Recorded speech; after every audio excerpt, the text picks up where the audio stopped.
Selamat pagi pemirsa, bagaimana kabar Anda? Semoga Anda dan juga keluarga selalu dalam keadaan sehat. Senang sekali saya Agni Saraswati, kali ini hadir kembali menjumpai Anda di program Sehat Selalu yang akan menghadirkan berbagai macam informasi seputar kesehatan.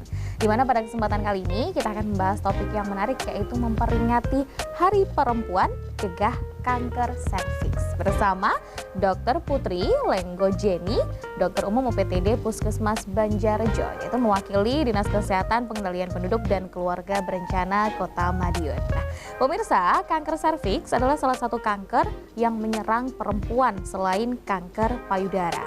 Kanker ini umumnya berkembang perlahan dan baru menunjukkan gejala ketika sudah memasuki stadium lanjut. Oleh sebab itu, penting untuk mendeteksi kanker serviks sejak dini sebelum timbul komplikasi serius. Untuk itu pemirsa, kita akan membahas tentang kanker serviks bersama narasumber kita, bersama Dr. Jenny dari Puskesmas Banjarjo yang sudah hadir di studio Sakti TV pada pagi hari ini. Kita sapa terlebih dahulu. Selamat pagi Dr. Jenny. Pagi Mbak. Gimana kabarnya dokter? Alhamdulillah excellent. Alhamdulillah excellent. Kayaknya agak lain ya. Iya. Kalau di Banjarjo tuh ada slogannya. Oh, ada slogannya. Excellent. Slogannya Puskesmas berarti ini ya. Oke. Ini tema kita kali ini tuh cukup kompleks ya, cukup sensitif dan cukup menarik kalau saya boleh katakan ya dokter ya. Ini mungkin tapi sebelum kita mulai berbincang lebih jauh seputar kanker serviks ini ya dokter ya, mungkin boleh dijelaskan terlebih dahulu serviks itu apa sih sebenarnya? Oke, serviks ya. Jadi kalau kita membicarakan organ intim perempuan, itu terdiri dari indung telur, terus ada saluran tuba, habis itu ada rahim. Di rahim ini di bawah yang seperti bibir kucing ini namanya serviks. Jadi lehernya rahim. Kalau bahasa Indonesianya biasanya disebut leher rahim. Tapi kita sebut serviks aja. Di bawah serviks itu baru ada vagina. Oke, jadi serviks itu salah satu bagian dari organ vagina begitu ya? Ya. Di atasnya vagina itu tadi ya dokter? Ya? Lehernya. Leher rahim itu tadi. Nanti dibenerin nggak apa-apa loh dokter kalau saya salah ngomong. Karena bukan nggak ngerti medis gitu ya. Nah, kalau secara lengkapnya mungkin kanker serviks itu sendiri, itu seperti apa? Kanker serviks terdiri dari dua kata, kanker dan serviks. Serviksnya kali kita udah paham ya. Betul. Kanker itu adalah penyakit yang disebabkan oleh jadi selnya itu menggandakan diri secara tidak terkendali. Gitu. Oke. Itu yang akhirnya menyebabkan gimana ini? Mungkin bisa lebih detail supaya saya lebih paham begitu dokter. Kanker itu penyakit ganas. Kenapa ganas? Karena dia itu disebabkan oleh sel yang menggandakan diri berlipat ganda nggak terkendali. Oke, yaitu lebih dari satu, lebih dari dua. Iya, benar. Dan akhirnya itulah yang menjadi penyakit kemudian disebut kanker itu. Dan letaknya di serviks sekarang, kanker serviks. Kanker makanya dikatakan sebagai kanker serviks yang ada di leher rahim, begitu ya dokter ya. Nah, untuk penyebabnya sendiri, itu penyebabnya karena apa nih kira-kira yang paling sering ditemukan atau semua penyebabnya sama saja? Bagaimana kira-kira? Kalau kanker serviks itu karena virus. Jadi ada virus namanya human papilloma virus. Itu 99,7% ditemukan di kanker serviks. Tapi yang subtipe 14 dan 16. Karena HPV itu sendiri dia ada 40-an jenis subtipe. Oke, si virus ini punya 40 jenis. Dan yang paling sering ditemukan adalah 2 jenis itu tadi di kanker serviks. Ya, begitu. Dan berapa tadi? Berapa 14 dan 16. Subtipe 14 dan 16 99,7%. Hampir 100% ditemukan di kanker serviks berarti. Oke, berarti bukan karena genetik ya berarti dokter? Bisa nanti. Kok nanti? Oh, bisa karena genetik juga? Iya, jadi kan faktor resikonya banyak. Tadi kan Mbak nanya penyebabnya. Iya, betul. Kalau penyebabnya virus. Awal mulanya disebabkan oleh virus berarti? Iya, berarti genetik itu kan masuknya faktor risiko. Oke. Ini berarti artinya misalkan kita meskipun kita tahu kita sehat begitu ya, kita mungkin bisa saja terpapar, nauzubillah min dzalik ya maksudnya. Bisa jadi perempuan ini terpapar kanker serviks karena virus itu tadi dan bisa menurunkan ke keturunan-keturunannya begitu. Kalau secara keturunan dia punya keturunan ibu yang punya kanker, terus ada virus, dia jadi lebih cenderung gampang terkena. Resikonya lebih tinggi. Karena punya bakat. Karena punya bakat dari genetiknya itu tadi dan ketambahan virusnya lagi begitu. Oke, jadi ini cukup menakutkan ya. Artinya meskipun mungkin kita bisa tahu bahwa kita sehat, tapi belum tentu mungkin orang tua kita yang pernah mengalami itu, akhirnya secara tidak langsung kan ada unsur genetik yang turun ke kita, begitu ya dokter ya. Nah, ini kalau untuk mekanisme dari perkembangan kanker serviks ini setelah dia disebabkan dari si virus ini kira-kira seperti apa dokter? Jadi ceritanya kan ada orang yang mengidap HPV, jadi di badannya itu udah ada virus itu. Kemudian ada perempuan yang berhubungan intim dengan si lawan ini. Nah setelah itu saat berhubungan intim, nanti virusnya itu menempel di serviks Si perempuan? Ya, karena laki-laki nggak punya serviks. Betul. Jadi virusnya nempel di serviks, masuk ke dalam sel, sampai ke namanya membran basalis. Lapisan namanya membran basalis itu kayak basementnya gitu. Sampai situ nanti ketemu reseptor. Reseptor itu anggapannya pintu Masuknya dari si virus itu. Ya, nanti dia ngetop, pintunya dibuka. Pas pintu dibuka, pintu itu atau reseptor itu bisa merubah si virus ini berubah bentuk, gimana caranya dia muat masuk ke dalam sel. Masuk dalam sel, dia menginjeksi DNA-nya, terus selnya jadi berubah bentuk. Selnya kayak kesurupan gitu loh Mbak. Kalau istilah manusianya gitu ya. Dia kayak kesurupan dan akhirnya menggandakan diri seperti tadi yang disampaikan. Ini kalau dijelaskan secara medis emang agak complicated ya dokter ya, tidak semudah itu untuk dipahami gitu. Tetapi berarti si perempuan ini nggak serta-merta langsung terpapar virus begitu dokter?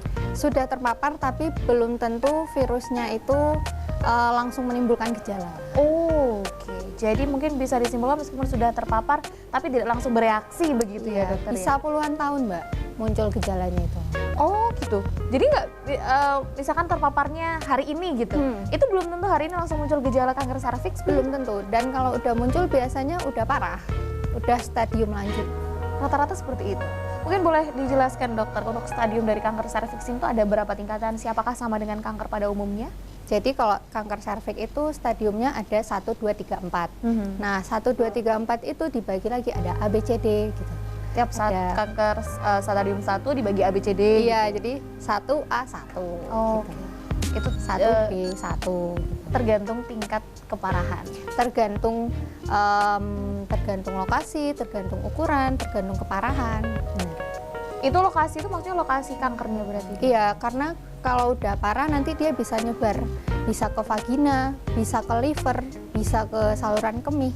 Oh, bisa ke organ-organ tubuh lainnya berarti, nggak hanya berputar di serviks itu saja. Padahal kan dikatakannya kan kanker serviks ya dokter ya. Oke, makanya tadi di awal sempat saya singgung jangan sampai menyebabkan komplikasi serius gitu ya, karena bisa merambat ke organ tubuh yang lainnya. Baik, ini cukup menarik untuk diteruskan pembahasannya nanti di segmen berikutnya ya dokter ya.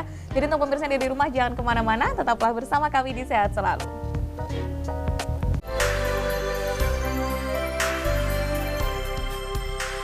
Terima kasih pemirsa, Anda masih bersama kami, masih menyaksikan Sehat Selalu dengan topik yang menarik, yaitu memperingati Hari Perempuan Cegah Kanker Serviks. Tadi sudah dijelaskan ya di awal apa itu serviks dan juga apa itu kanker serviks, yang ternyata jika bisa dijabarkan secara mendetail itu tuh cukup berbahaya.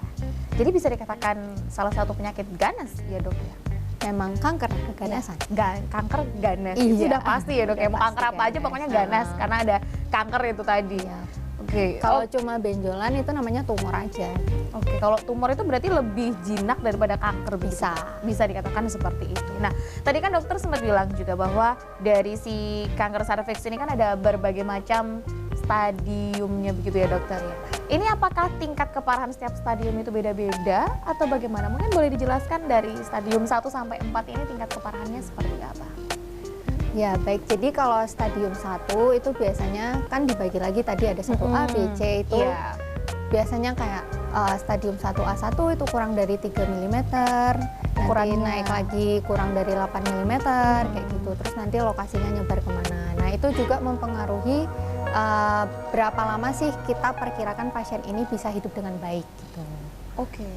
Jadi biasanya rata-rata kalau masih stadium 1 itu survivor rate namanya. Jadi kira-kira 5 tahun ke depan dia bisa hidup dengan baik itu berapa persen. Nah, kalau stadium 1 itu 95%, Ini menurut Vigo 2018. Kalau stadium 2 itu 70%, stadium 3 itu 40%, stadium 4 itu udah 20%. Itu angka harapan hidupnya.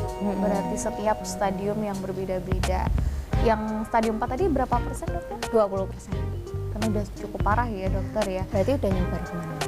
Sudah nyebar kemana-mana. Itu kalau mungkin tadi juga sempat disampaikan di segmen berikutnya bahwa si kanker serviks ini bisa menyebar ke berbagai organ lainnya di sekitar serviks, berarti ya dokter ya? Iya, bisa di sekitar serviks. Berarti kalau sekitar serviks kan ada Vagina itu tadi. terus panggul, terus saluran kemih, jadi gagal ginjal, berak berdarah, kencing berdarah, kayak gitu. Komplikasinya ke sana jatuhnya. Terus bisa nyebar ke yang lain sampai paru-paru, Sampai ke liver yang mana-mana gitu. Cukup mengerikan.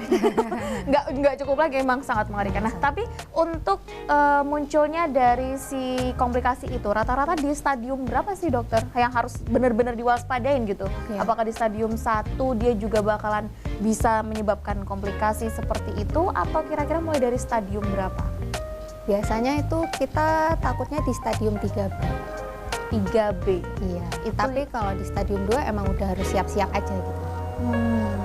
Oke. Nah, ini istilahnya tadi juga apa ya? Saya jadi ketika mendengar penjelasan dokter tuh jadi speechless sendiri gitu loh, karena ternyata separah itu gitu kan.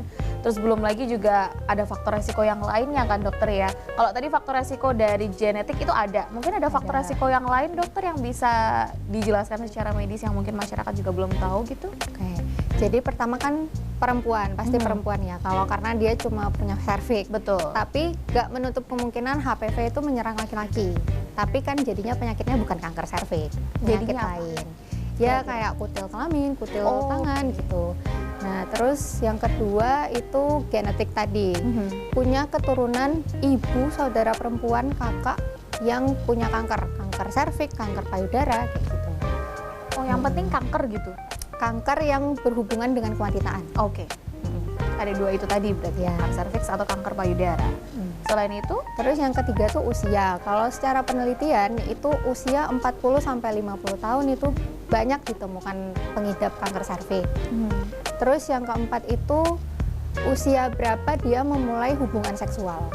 Nah, kalau yang baik itu kan 21 tahun ke atas. Kalau di bawah 18 tahun itu dia 2 kali lebih gampang terkena kanker serviks. Kalau usia rentang 18 sampai 21 tahun, dia itu 1,5 kali lebih gampang terkena kanker serviks. Oke. Ada lagi gonta-ganti pasangan.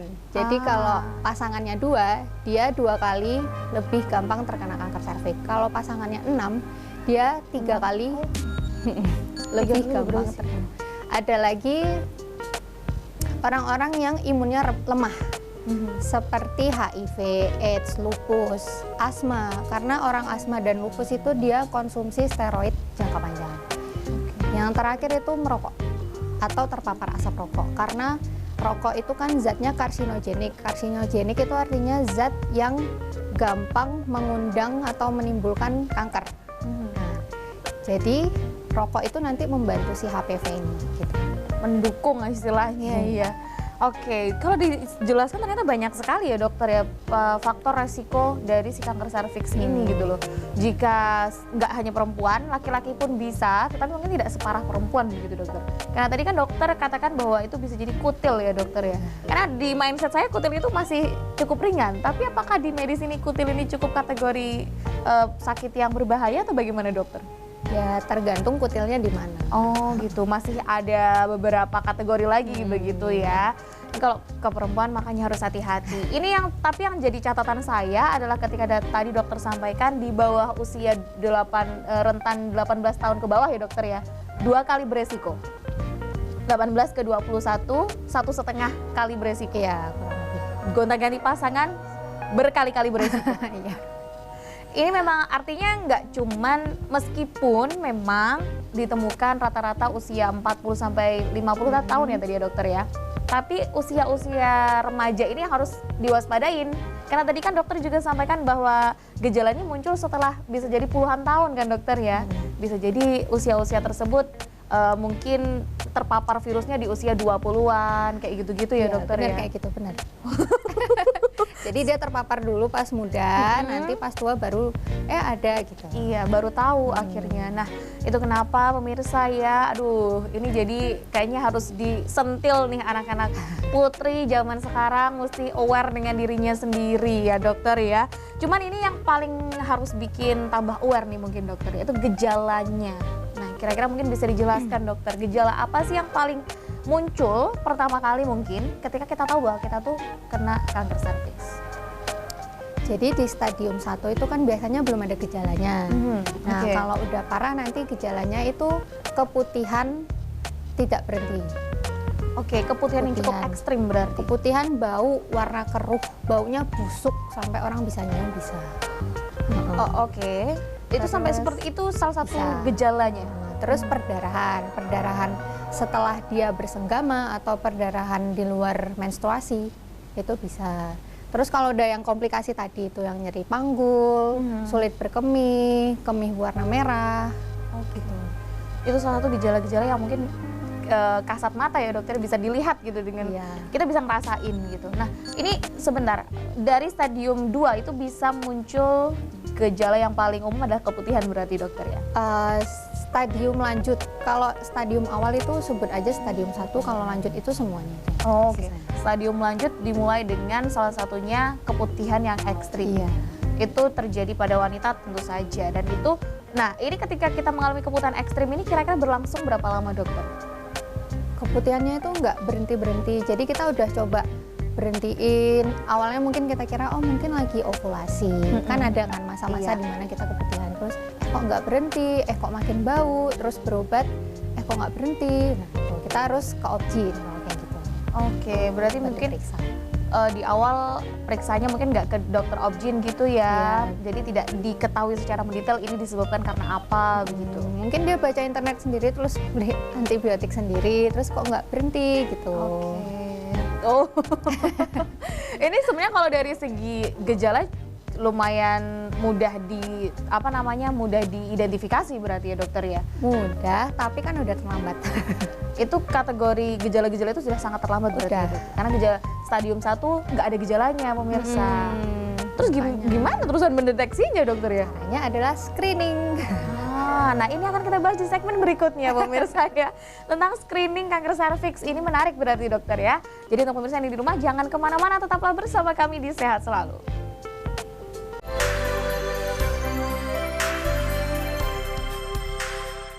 Terima kasih pemirsa Anda masih bersama kami, masih menyaksikan Sehat Selalu, membahas seputar memperingati Hari Perempuan Cegah Kanker Serviks. Nah, tadi sudah dibahas nih tentang apa itu kanker serviks, gejalanya dan stadium-stadiumnya terutama ya.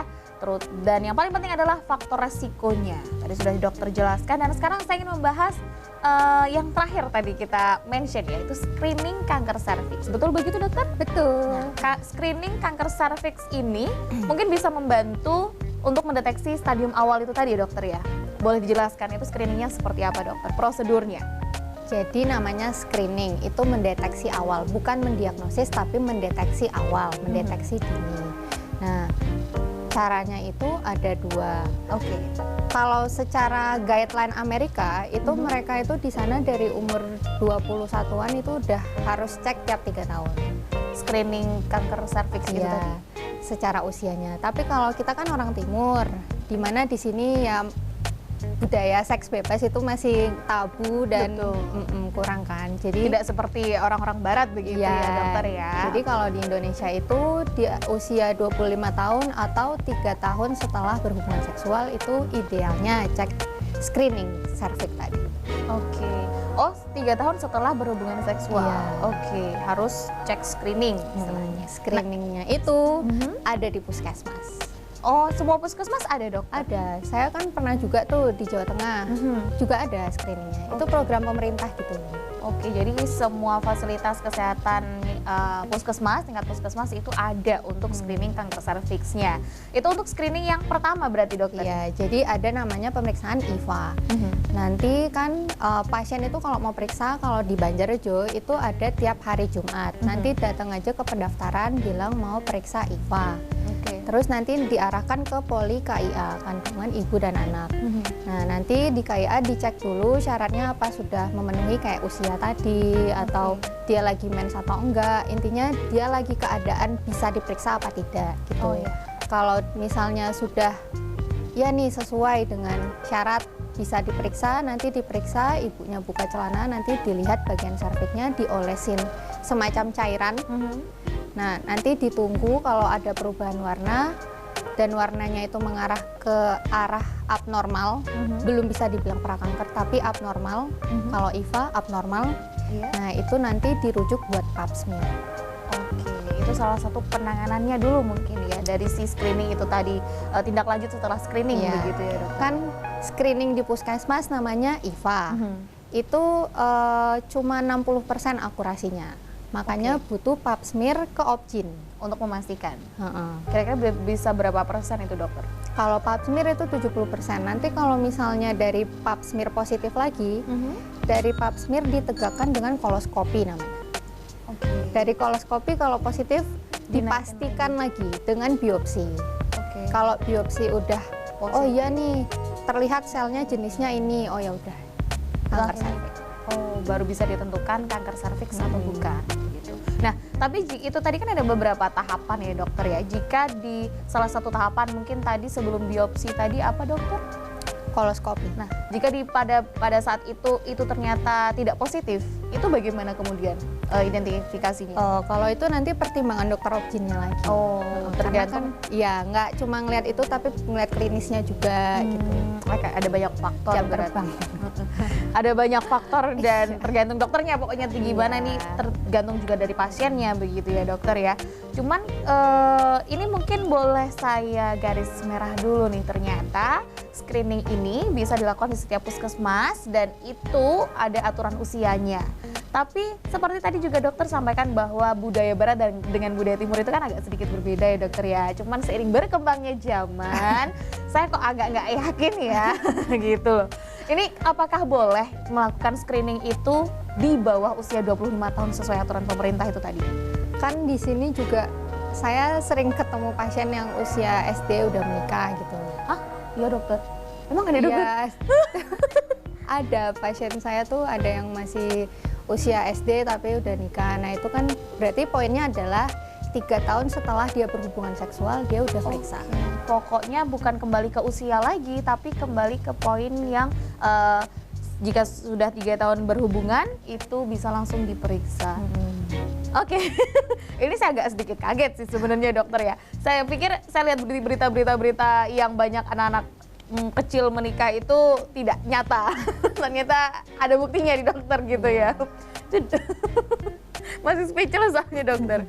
Tapi ada banyak pasien yang akhirnya punya kesadaran untuk periksa dengan sendirinya kayak gitu, banyak dokter.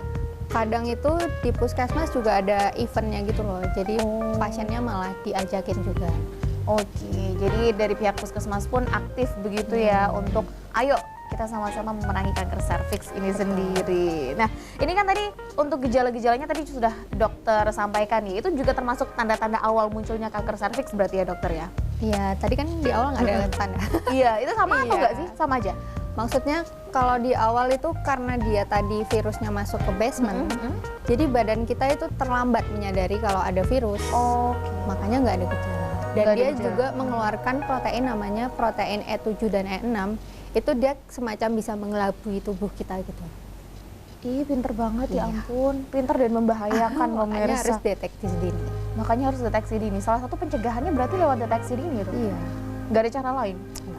Enggak. Dokter ini kali-kali saya jadi takut sendiri.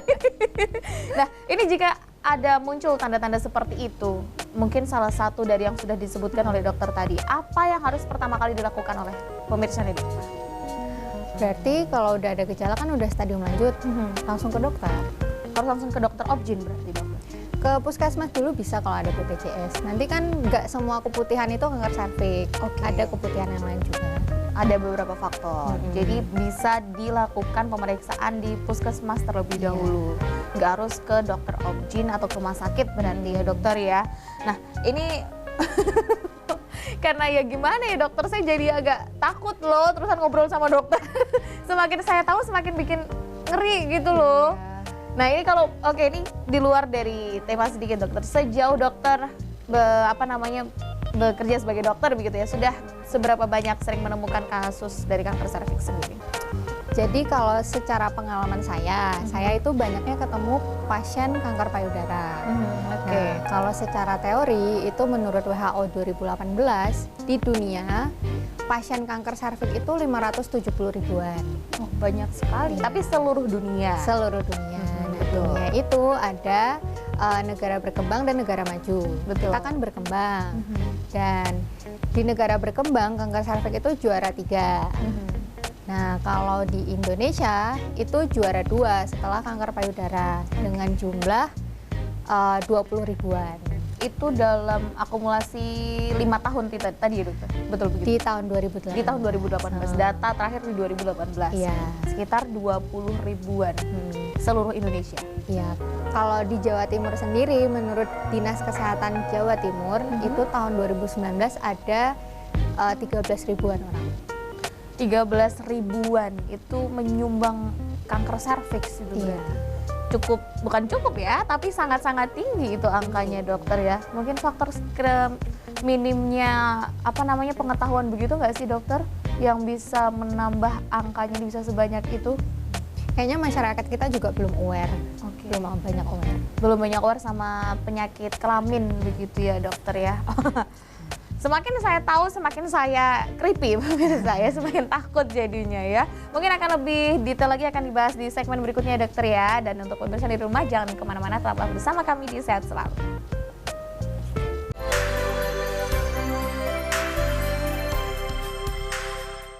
Terima kasih pemirsa Anda masih bersama kami, masih di Sehat Selalu membahas seputar memperingati Hari Perempuan Cegah Kanker Serviks ya. Ini saya berharap dengan informasi yang sudah disampaikan oleh Dr. Jenny pada kesempatan pagi hari ini bisa menambah pengetahuan dan membuat pemirsa Anda di rumah semakin aware dengan penyakit kelamin gitu ya. Karena memang pembahasan kita kali ini cukup mengerikan pemirsa. Saya boleh katakan kayak gitu ya dokter ya, karena faktanya memang seperti itu. Seperti tadi sudah dokter sampaikan bahwa ternyata di Jawa Timur itu data terakhir di tahun 2019 ya dokter, dari Dinas Kesehatan setempat menuliskan bahwa ada 13.000 kasus kanker serviks di Jawa Timur. Wah, itu angka yang sangat-sangat luar biasa. Sering mungkin dengan perkembangan zaman ya dokter ya dan lain sebagainya yang mungkin bisa mempengaruhi tingginya angka tersebut. Nah dokter, ini kan tadi sudah dibahas putar penyakitnya. Mungkin apakah ada pengobatan dan terapi yang harus dilakukan oleh pemirsa yang menderita kanker serviks ini kira-kira seperti apa? Kalau pengobatan namanya kanker itu pasti udah butuh rumah sakit. Betul. Kalau di rumah sakit kan tadi udah diambil tuh biopsinya. Biopsi itu nggak sekedar diagnosis tapi kita juga tahu stadiumnya. Nah dari stadiumnya tadi kita tahu, oh ini stadium 1 obatnya itu bisa cuma dibedah dikit aja gitu. Atau tergantung juga ibunya ditanya dulu, kira-kira ibu masih mau punya keturunan apa enggak? Kalau enggak kan ya sekalian aja diambil. Nanti dikembalikan lagi pilihannya ke pasien. Tapi kalau terapi itu kanker di mana-mana bisa terapi bedah, sinar, kemoterapi, atau diangkat serviknya aja, atau diangkat serahimnya, atau diangkat sampai sebagian vagina. Oke, ada banyak opsi pengobatan atau terapi berarti ya dokter ya. Dan namun sebagian besar dari kasus-kasus yang sudah ditemukan mungkin ya, tidak hanya yang ditemukan dokter mungkin, secara di Indonesia sendiri begitu. Yang paling sering opsi pengobatannya seperti apa yang diambil oleh pasien ini sendiri? Karena biasanya pasiennya udah terlambat, berarti cuma bisa disinar dan kemo. Nah rata-rata pasiennya itu kan udah usia 40-50 tadi ya, faktor resiko yang diketemukan itu, ya rata-rata udah nggak mau punya keturunan jadi diangkat rahimnya. Kayak Angelina Jolie itu loh mbak, kan dia punya keturunan kanker payudara, terus dia langsung ngambil aja. Itu untuk meminimalisir lagi berarti ya dokter ya, karena kan bisa kemana-mana. Betul. Berarti kalau gini, ini untuk pengobatannya seperti itu ya dokter ya. Nah jika si pasien ini misalkan tidak memilih untuk mengangkat rahim begitu, hanya melakukan kemo gitu, dan kemudian dikasih rezeki untuk hamil, itu berarti masih tetap ada kemungkinan dia bisa menurunkan genetik kanker itu tadi atau bagaimana? Bisa, semua penyakit itu kan makanya kita sering diingatkan cari jodoh itu bibit bebet bobot. Salah satunya bibit kesehatan ini tadi. Iya, genetik itu pasti menurun penyakit apapun, bahkan kesehatan mental itu juga menurun. Hah? Iya, jadi makanya harus bibit bebet bobot. Kalau kita punya genetik, berarti kita punya bakat, cuma tergantung gaya hidup kita lagi. Oke, tetap ada pengaruh dari situ. Nah, ini kemudian yang jadi pertanyaan saya yang paling penting, apakah dengan adanya pengobatan, terapi dan itu tadi si pasien dengan kanker serviks ini bisa dipastikan sembuh total? Nah, itu bedanya kedokteran sama masyarakat umum dalam terminologi. Nah, kalau di masyarakat umum itu kan sembuh itu, oh aku nggak ngerasain apa-apa lagi berarti aku sembuh. Gitu. betul. Kalau di kedokteran, kanker itu pasti nggak ada sembuhnya. Yang ada namanya remisi. Remisi itu artinya sudah diterapi, dievaluasi dalam 5 tahun ini, ternyata selnya itu sisa sedikit. Gitu. Masih ada. Ataupun kalau nggak ada, ternyata 5 tahun ini dia nggak ada gejala, oh itu namanya remisi. Tapi pasiennya tetap harus kontrol Secara tergantung terjadwal. Tergantung jadi dari kondisi juga berarti ya dokter ya. Sama kayak orang sakit diabetes, hipertensi itu nggak ada sembuhnya, adanya terkontrol. Iya betul, karena harus kontrol secara intens ke dokter, ke rumah sakit dan minum obat pula dan lain sebagainya gitu ya dokter. Oke. Jadi kalau sembuh tuh kayak batuk pilek sembuh.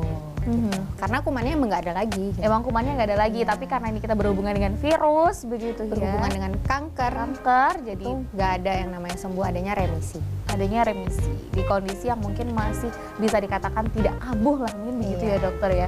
Berarti ada kemungkinan dia bakalan kambuh sakit. Ada kemungkinan besar. Kemungkinan besar memang ada ya. Makanya nggak pakai sembuh tadi. Betul. Nah itu untuk setelah di masa-masa remisi, untuk dia kembali kambuh itu tadi dokter.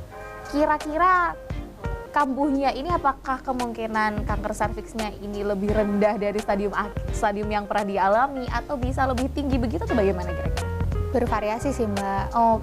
Kadang ada yang sama, ada yang makin parah makin cepat, ada yang biasa aja gitu. Nah untuk pemicunya, kenapa kok bisa dia kena lagi? Apakah karena faktor pola hidup atau terpapar virus lagi atau bagaimana? Karena faktor resiko tadi, mungkin dia gaya hidupnya yang tadi, terus terpapar rokok atau makan makanan pengawet, atau dia nggak jaga hygiene vaginanya gitu ya. Oke, ini maksudnya begini, ternyata ketika diperdalam lagi dari si kanker serviks ini itu kita memang harus aware nggak cuman dari kebersihan vagina aja, alat kelamin aja, tapi juga pola hidup, pola makan makanan yang penuh pengawet dan lain sebagainya. Ini makanya pemirsa. Jadi saya juga sih maksudnya jadi berkaca gitu. Nah, tapi mungkin yang ingin diketahui pemirsa juga yang di rumah nih dokter, mungkin ada cara mencegah dari kanker serviks ini kira-kira seperti apa?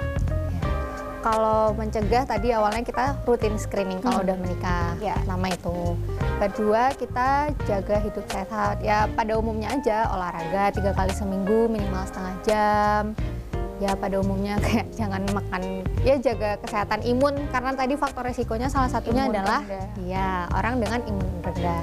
Tapi kalau masalah organ kewanitaannya, cara menjaganya itu nggak boleh cuci pakai sabun vagina itu nggak boleh karena vagina kita itu bisa membersihkan dirinya sendiri. Terus kalau bisa pakai celana dalam itu berbahan katun, terus dijaga kering. Kalau bisa tiap buang air ganti aja gitu, terus dikurangi pakai panty liner gitu, kurangin. Oh iya, panty liner. Ya biasanya kan ada faktor keputihan gitu kan pakai panty liner ya dokter ya. Oke, jadi harus sering-sering ganti mungkin ya. Karena ya gimana ya, emang itu salah satu cara mencegahnya begitu. Selain itu mungkin apa lagi yang bisa dilakukan oleh para wanita ini dokter? Ya memilih pasangan, jadi sebelum menikah itu ada baiknya diperiksa dulu HIV-nya, sifilisnya. Kan di pemerintah juga ada program calon pengantin, itu biasanya diperiksa secara keseluruhan, terutama yang nggak kasat mata ya dokter ya. Oke, ini cukup menarik, artinya mencegah itu bisa kita awal dari diri kita sendiri kok. Menjaga kebersihan itu tadi salah satunya, menjaga pola makan, pola hidup terutama. Tapi kalau melihat anak-anak zaman sekarang ini kok kayaknya ya susah ya dokter ya.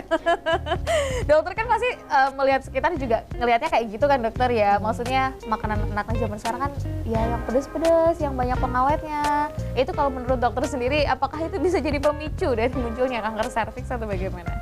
Pengawet itu sangat ya Mbak, soalnya pas saya dulu koas itu di rumah sakit tipe A, itu kan ngurusin kanker. Nah kebanyakan itu anak-anak udah kena leukemia kayak umur kelas 2 SD, umur 5 tahun gitu udah leukemia gara-gara sering minum teh kotak, indomie, dan gejalanya cuma sariawan. Gejalanya cuma sariawan tapi bisa sampai leukemia? Oh, ini bakalan dibahas di segmen-segmen nanti deh dokter. Kalau begitu ternyata cukup mengerikan, banyak sekali penyakit di dunia ini ya dokter. Karena makanan pengawet. Karena makanan pengawet. Oke pemirsa, ingat kata dokter, jangan makan makanan pengawet. Mungkin untuk mengurangi secara total pasti susah ya dokter ya. Tapi harus dijaga pola hidupnya, pola makannya pelan-pelan. Seperti itu dokter? Dokter ini mungkin udah apa ya istilahnya, mungkin udah capek melihat kondisi saat ini gitu loh, makin banyak kasus yang ditemukan. Ini belum dilakukan update data berarti ya dokter ya untuk kanker serviks sendiri? Saya yang belum nemu. Belum nemu, oke.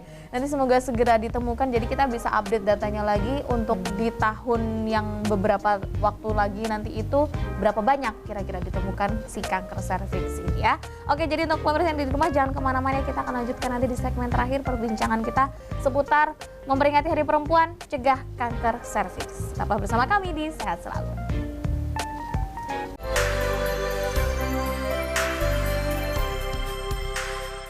Terima kasih pemirsa yang masih bersama kami, masih di Sehat Selalu membahas seputar tema memperingati Hari Perempuan, cegah kanker serviks. Karena sudah di segmen terakhir nih dokter, saya pengennya ada lebih banyak informasi mungkin yang bisa disampaikan kepada pemirsa yang ada di rumah ya dokter ya. Nah, tadi di awal segmen kita sempat singgung seputar program dari UPTD Puskesmas Banjarrejo ya dokter, yaitu yang pemeriksaan IVA tadi ya dokter.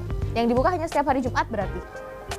Ya, jadi kalau secara rutin itu hari Jumat datang ke Poli KIA, daftar dulu ke loket. Tapi ada juga yang setiap tahun puskesmasnya mengadakan event. Event itu maksudnya event seperti apa ini dokter? Untuk pemeriksaan IVA gratis. Oh, di puskesmas tapi? Tergantung nanti eventnya mau bukanya di mana.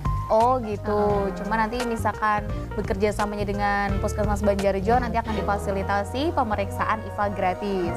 Dan itu apa namanya gratis itu berarti untuk semua usaha yang pengen periksa begitu ya dokter ya? Buat pasien BPJS yang Vaskesnya Banjarrejo. Oke, yang buat pasien BPJS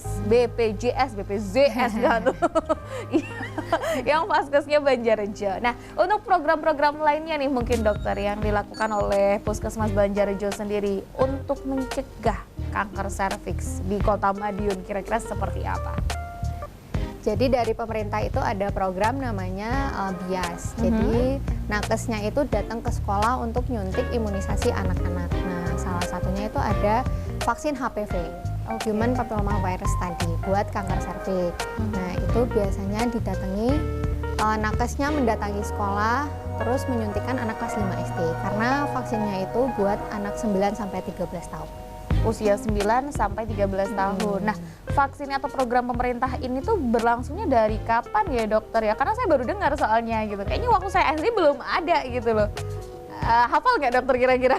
Atau baru-baru aja sih kira-kira mulai adanya vaksin HPV ini? Iya, ini program baru sih Mbak. Mungkin makanya zaman saya sekolah nggak ada ya dokter ya. Nah, tapi dari ada vaksin HPV ini sendiri, apakah itu cukup membantu untuk mencegah dari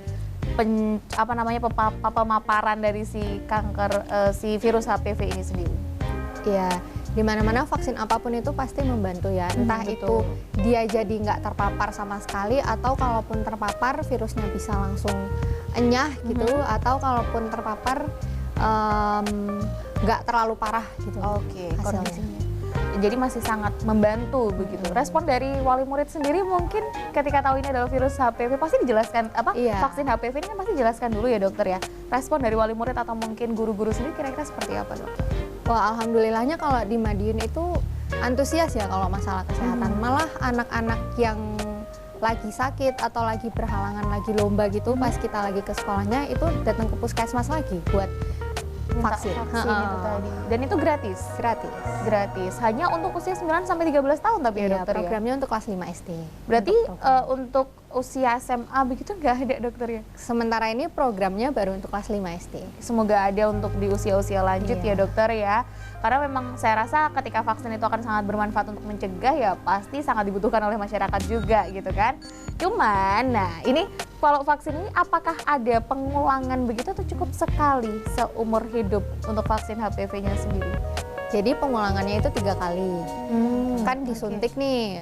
Nah sebulan kemudian disuntik lagi, 6 bulan kemudian disuntik lagi, udah. Itu untuk yang kelas 5 SD itu tadi? Iya. Oke, berarti program ini untuk 3 kali vaksin begitu ya dokter ya? Begitu ya? Oke, di hari pertama divaksin, kemudian jeda 3 bulan. Gimana tadi dokter? Betul? Suntikan pertama, dijeda sebulan, suntik lagi, jeda 6 bulan. Jeda 6 bulan. Nah berarti untuk vaksinnya itu sendiri karena 3 kali semacam kayak COVID kemarin berarti ya dokter ya ada vaksin 1, 2 dan booster begitu ya di antara usia 9 sampai 13 tahun. Berarti itu semua gratis dokter? Iya gratis. Nah ini karena kita memperingati Hari Perempuan ya dokter ya yang jatuh pada Desember kemarin gitu ya, Desember 2023 atau masyarakat lebih mengenalnya kan sebagai Hari Ibu nih dokter ya. Mungkin apa sih yang pengen disampaikan ke pemirsa di rumah terkait dengan cegah kanker serviks ini sendiri? Silahkan dokter. Jadi disimpulkan lagi dari awal mungkin yang nggak sempat nonton dari awal atau malas nonton dari awal, jadi kanker serviks itu keganasan di mana selnya itu mereplikasi diri, menggandakan diri dengan tak terkendali. Nah gejalanya itu biasanya nggak kelihatan, nggak muncul kalau masih di awal, sedangkan pengobatannya itu lebih sedini mungkin lebih baik. Nah kalau gejalanya udah muncul itu berarti udah stadium lanjut, udah parah. Di antaranya keputihan berbau busuk, keputihannya tidak berhenti dengan obat, terus perdarahan di luar mens atau perdarahan setelah bersenggama, atau lebih parah lagi komplikasinya ke panggul, nyeri panggul atau kemihnya berdarah gitu. Jadi saran saya, pesan saya setelah menonton ini semoga masyarakat terutama perempuan lebih memilih lagi teman hidupnya. Bibit bobot-bobotnya, terus menjaga lagi kesehatannya karena kalau bukan kamu yang menyayangi dirimu siapa lagi? Oke, intinya di situ, di memperingati Hari Perempuan ini untuk mencegah kanker serviks ini adalah untuk meningkatkan kesadaran para kaum perempuan terutama ya, nggak mandang usia, pokoknya kalau udah lihat ini tayangan ini di usia remaja pun silahkan ayo sadar bahwa menjaga kesehatan diri mulai dari alat kelamin tentu saja itu sangatlah penting ternyata, karena kalau tidak dijaga dengan baik akan menimbulkan berbagai macam penyakit, salah satunya ya kanker serviks. Seperti itu dokter? Betul. Dan patut diperjelas lagi nih ya dokter ya bahwa ternyata kanker serviks itu juga bisa menimbulkan komplikasi. Seperti tadi yang juga sudah dokter sampaikan, tidak hanya menyerang serviks atau leher rahim, tapi juga bisa menyerang organ-organ lainnya yang ini harus benar-benar diwaspadai. Kalau sudah mungkin masyarakat yang vaskes pertamanya di Puskesmas Banjarjo mungkin bisa memanfaatkan program yang ada pemeriksaan IVA yang ada setiap hari Jumat ya dokter? Iya benar. Seperti itu, dan juga mungkin bisa memanfaatkan fasilitas kesehatan yang lain, lebih aktif bertanya kepada fasilitas kesehatannya kapan kira-kira ada pemeriksaan IVA untuk memastikan bahwa kita dalam kondisi sehat dan baik-baik saja.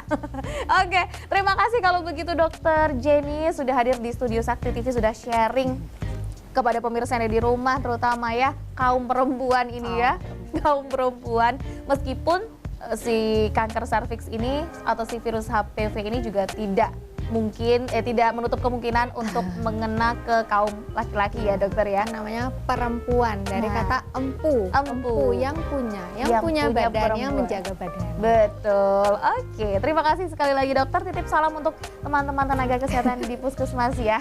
Dan untuk pemirsa juga terima kasih banyak atas kebersamaan Anda. Saya Agni Saraswati bersama seluruh kru yang bertugas pamit undur diri. Selamat pagi, selamat beraktivitas dan sampai jumpa.